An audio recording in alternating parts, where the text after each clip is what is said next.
I'm gonna stand back a little bit and increase the power.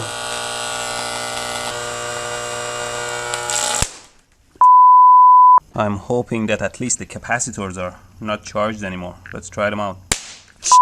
Okay, let me show you how well it works. First, without the anti-pay.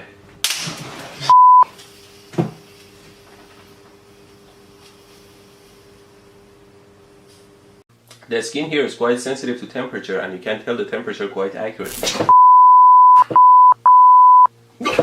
It's almost finished now. Just need another piece of wire. Oh sh**! What did I do?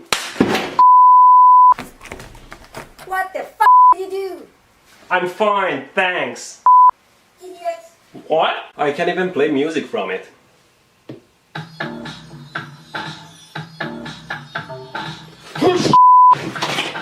And you can see a tiny negative sign beside it. That means that that side needs to be connected to ground or negative.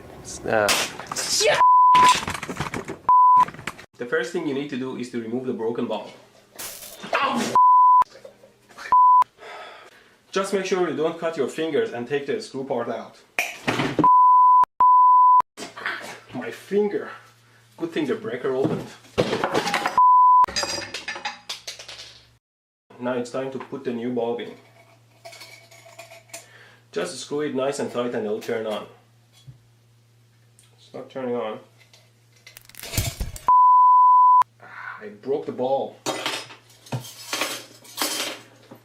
Well, the lamp is already out, so always use a tool to get the screw part out.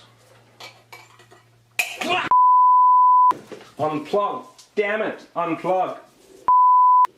Let me show you what I mean by this oscillation. If I put the bullet inside the coil and try to turn it on with my power supply here.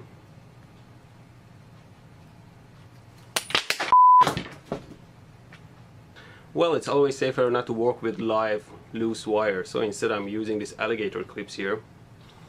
I put the bullet in and turn the power supply on so you can see what's going on.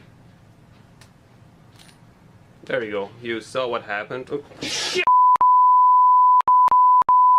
This power supply can generate 20 volts, 150. Well, you see when I short it, the voltage goes almost to. Although this power supply can generate huge amounts of current, it can't send it through my body because it's only set to 20 volts. I can't even feel it on my fingers. I like to put it on my tongue, but before that, I have to reduce the voltage to something like 1 volt because you know, the resistance of the tongue is much smaller than the skin. And still, if I short the power supply, I get the same 150 amps. Okay, you can see it still sparks. Let's try it out. What the f***? I thought I set it to 1 volt. Here's the power supply at 4 volts and I'm going to connect this thin wire to it. And you can see how the wire melts and burns under. Makes you want to join the dark side. Get it? It's a line from Star Trek. Okay, now let's...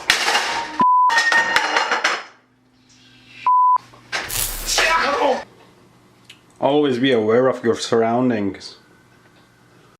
The tip of the gun here simulates a human finger.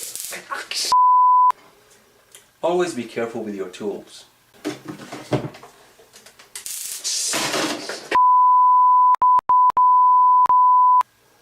Because now the board is charged to the same level as the gun and it doesn't jump anymore. But right now I'm touching the wires and I can't even feel it because the voltage is not high enough.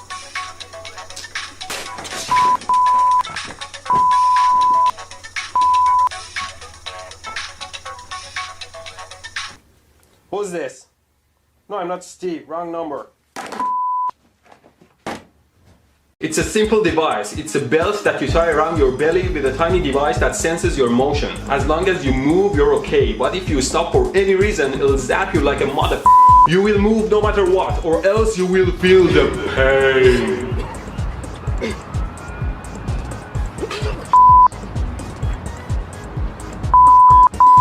The device may often false trigger. The belt is very hard to open. It's made of very durable material resistant to sharp objects and it cannot be cut.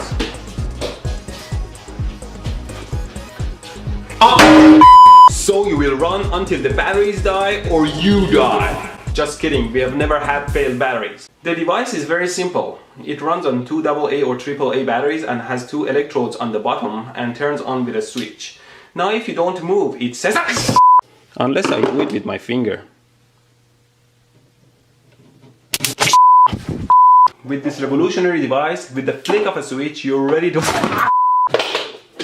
But the first thing to remember is that there are a lot of bits and pieces and small and large screws that go in the camera.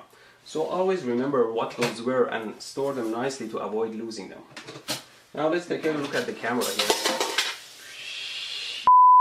And you can see the lens here, and if I remove the lens, you'll see the giant flash capacitor back here. Ow! Piece of shit! Apparently the flash capacitor is holding around 300 volts of charge in it, and it can hurt a lot if you touch it. Try to turn it on and retrieve all the data.